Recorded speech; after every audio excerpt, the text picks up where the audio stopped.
Christmas, everyone! Today's story is Rudolph the Red-Nosed Reindeer.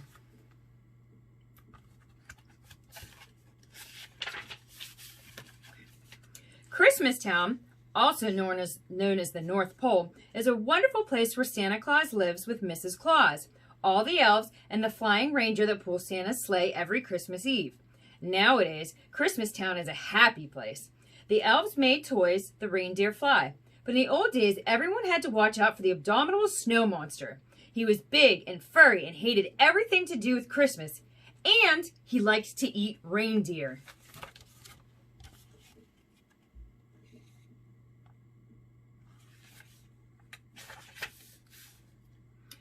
All that started to change when Santa's lead reindeer, Donner, became a papa. "We'll call him Rudolph," said Donner, looking at his new son. Suddenly, Donner and Mrs. Donner saw a bright light.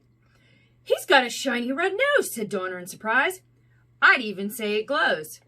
Santa came to see the new arrival, but then he saw Rudolph's nose. "Let's hope this glowing stops if Rudolph wants to make the sleigh team," Santa said. "We can't have any shiny noses flying through the sky." So the Donners put a little cover on Rudolph's nose. See his little red nose?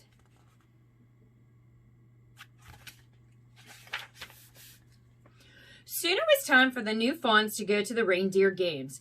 There they would be inspected by Santa, who would choose the best reindeer for his team.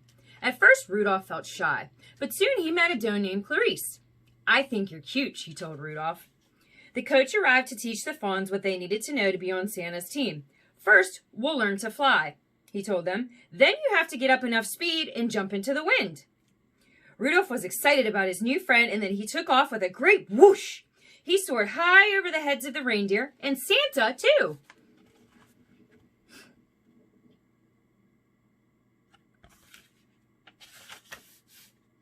But as all the young reindeer continued to play, the cover popped off Rudolph's nose. It glowed for all to see.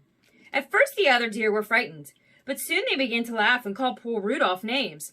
"Rudolph, the red-nosed reindeer," they jeered. And the coach said, "Go home. From now on, you can't join in any reindeer games." Only Clarice didn't laugh at Rudolph.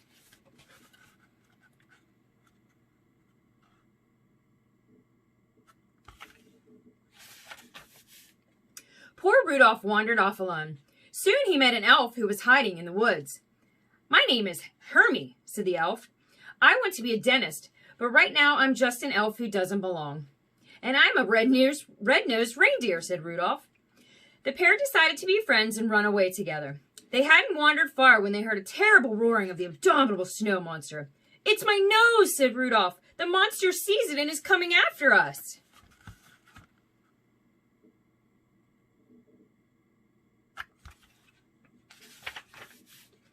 Rudolph and Hermie were saved by Yukon Cornelius, the greatest prospector in the north. "Jump onto my sled," said Cornelius, "and we'll run like crazy." But no matter how fast they went, the monster stayed close behind. Finally, they were trapped at the water's edge. Cornelius chopped the ice with his axe, and the friends floated safely away. They floated all night and landed on a strange island, where they were greeted by a puppet that sprang from a box. "I'm the official sentry of the island of misfit toys," said the puppet. "My name is Charlie, and that's why I'm a misfit toy. No child wants to play with a Charlie in the box."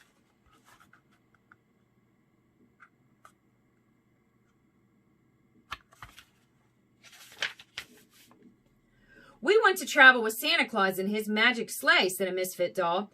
"Otherwise, we'll miss all the fun with the boys and girls when Christmas Day arrives."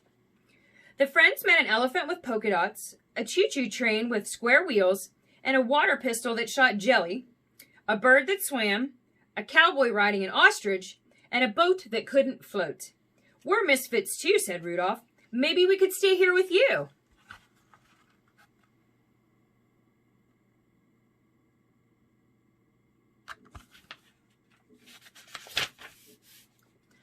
But the king of the island would let them stay for only one night.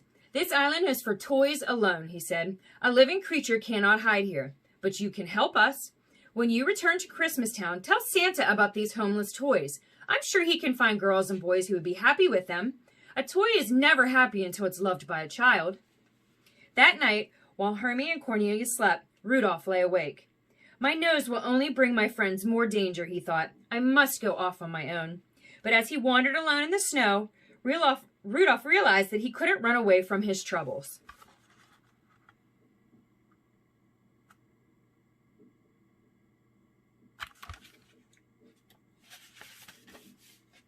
Rudolph returned to the mainland and headed for Christmastown. But first he had to pass the cave of the abominable snow monster. And as he did, Rudolph heard voices crying, "Help! Help!" Rudolph rushed inside. There were Rudolph's parents and Clarice. They had been searching for Rudolph and had been caught by the monster who was about to devour Clarice. "Put her down!" Rudolph cried, butting the surprised monster with his little antlers.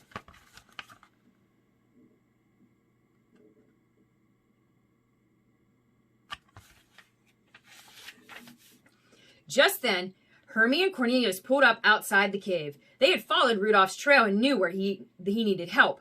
"An abominable snow monster will never pass up a pork dinner," said Cornelius. "Hermie, you sit outside the cave and oink like a pig. When the monster comes out, watch out." Hermie approached the mouth of the cave. "Oink, oink," he called. The monster dropped Clarice and rushed outside. At that moment, Cornelius pushed a giant snowball down on top of him. Splat! Working quickly while the monster was stunned, Hermie used his dentist tools to remove the monster's teeth.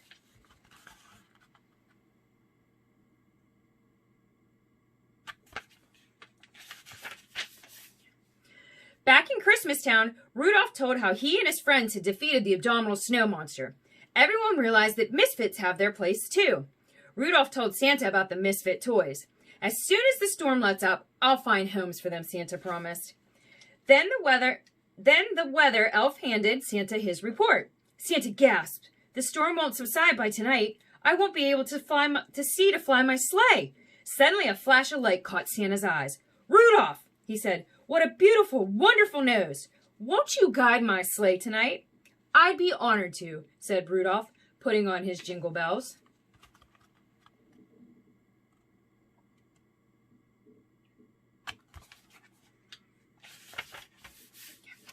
"Okay, Rudolph," said Santa. "First stop is the island of misfit toys. Up, up, and away!" And with Rudolph leading the way, Santa soon found loving homes for all those lonely toys. "Rudolph the red-nosed reindeer," everyone sang, "you'll go down in history." And he did. The end. Thanks!